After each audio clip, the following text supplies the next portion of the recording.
Welcome to Doing Business in Rwanda. I'm Sandrine Mutoniwase. In this episode, we explore the highlights of the 11th YouthConnekt Summit, recently held in Kigali. We'll hear from government leaders, partner organizations, and youth delegates. Stay tuned.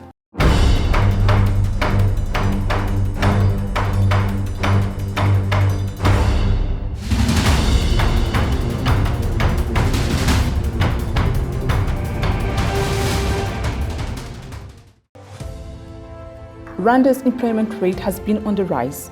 The latest Labour Force Survey 2024 Q1 shows a notable 4.3 percentage point drop compared to Q1 2023. However, across Africa, youth unemployment remains a significant challenge at 12.7% in 2024, underlining the need for innovative solutions to bridge the gap between skills and opportunities, with the youth employment as a key focus amid rapid population growth.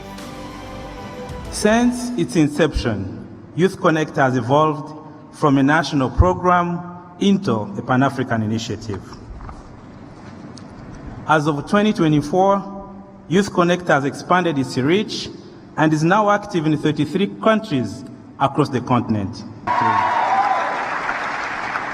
The theme of this year's summit, Jobs Through Innovative Skilling, addresses the urgent need to create sustainable employment for Africa's youth. In this ever-changing world, it is crucial that we empower our youth with the relevant and adaptive skills. We have to invest in our different systems that the young people grow through. Whether it is education, it is, but there's something we always forget at times. You provide education, you mind their health, you call upon them to participate and even in their own growth as well as their country's growth. But there has to be that environment that actually allows everything to happen. Our young generation will know that unlike us in the past, you'll find that your father owns Bedford truck. They will own something that of those days, which stood Baker vehicles, which our youth does not even know about today. The life that they are living today needs them to work very hard and be able to achieve greater things. The cars of today have got first names and surnames, and that is their cars. You will be talking about Aston Martins, Rolls-Royce, Porsche Cayenne. This is where you are, our youth. Be patient, take your time, make money. One day you will be able to achieve all this. We are coming up with new ideas, new strategies to really bring jobs to the space of youth, because now we have more talented youth, we'll have more educated, more connected young people, and they expect more. They have aspirations, they have ambitions, and we want to match those ambitions with opportunities. So for us, it's really about not just growing people who go for white-collar jobs. You know, we're trying to see how we can bring innovation into the picture, but also technology. And this is where young people are very savvy. So we believe in entrepreneurship, supporting entrepreneurs, bringing capital to bear on some of the initiatives and ideas that young people have. We have seen it's no longer just the potential. People have been talking about the potential of our continent. No, we've just seen how that potential to an extent has materialized to actually prove that everything is possible. To materialize Africa's potential, collaboration has played a critical role with public-private partnerships unlocking the vast untapped potential of the African continent. So we think that public-private partnership is the way to go. And that's why UNDP is also investing a lot in understanding the private space, in creating an enabling environment for private sector investments to come in. We have a lot of perception of risks that actually makes it difficult for private sector to engage, and there's also real risks.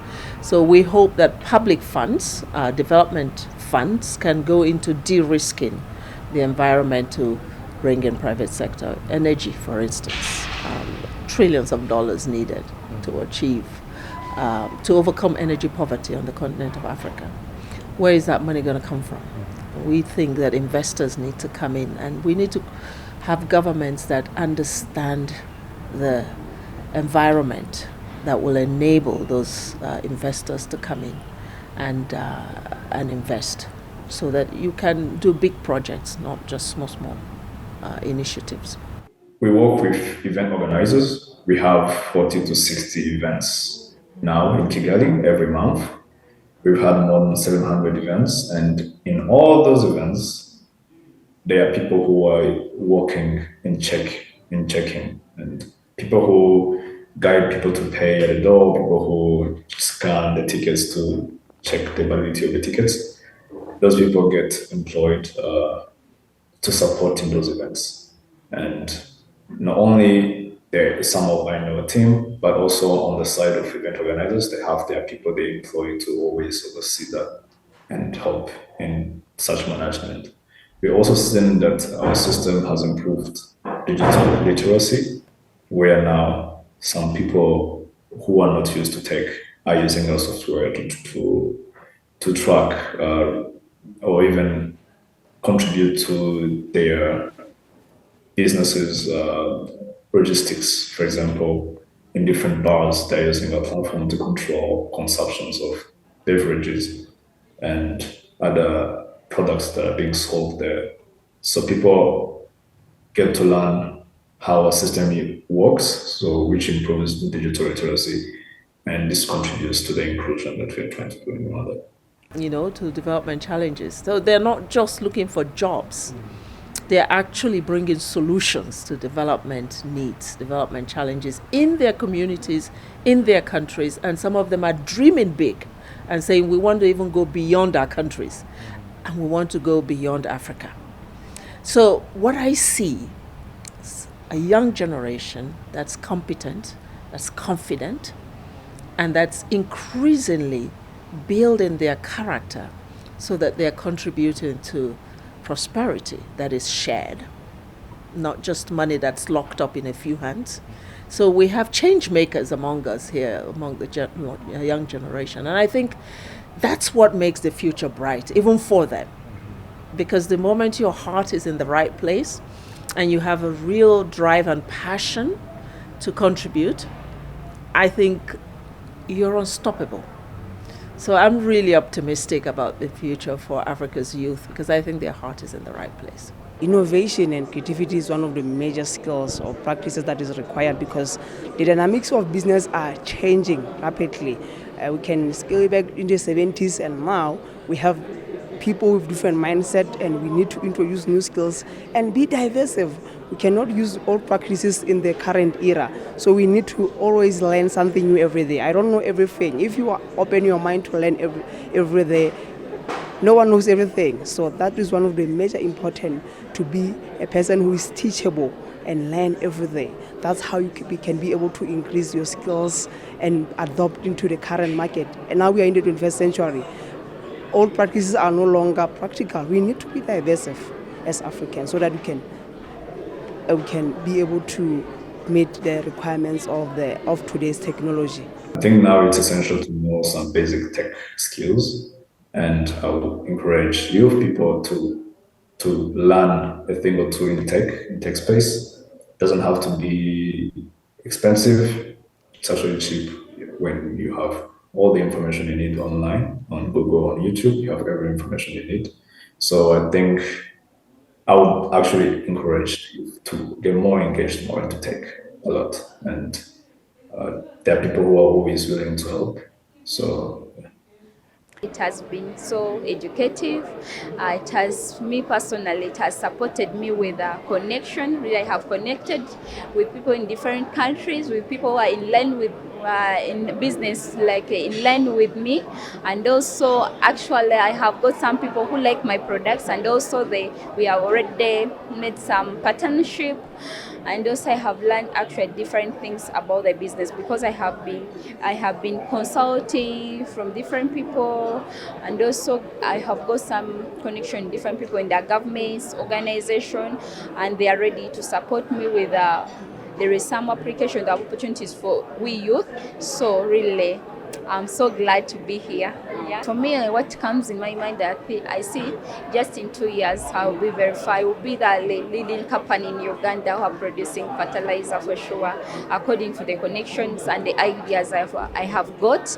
And also it has opened my minds. I'm now seeing some things I need to go back to do in Uganda. For example, creating a farm for the farmers, like a demonstration farm where they can come one Saturday, because also it has added a big plus to my organization. Instead of focusing on only producing fertilizers, livestock, I need to create demonstration farm where I can gather with different farmers together, and we learn different things about agriculture. These things of our youth getting into business and also having some jobs opportunities is a very good thing, and we really encourage it. Some of them, they are very innovative. We are seeing very good things that is coming out of them, what they are doing, which was never the case in our times. And we are saying, let's support them. Thank you for catching this episode of DBR, focusing on innovative skilling as the pathway to youth-led job creation in Africa. I have been your host, Sandrine Mutoniwase. Stay tuned for more programs coming up on CNBC Africa.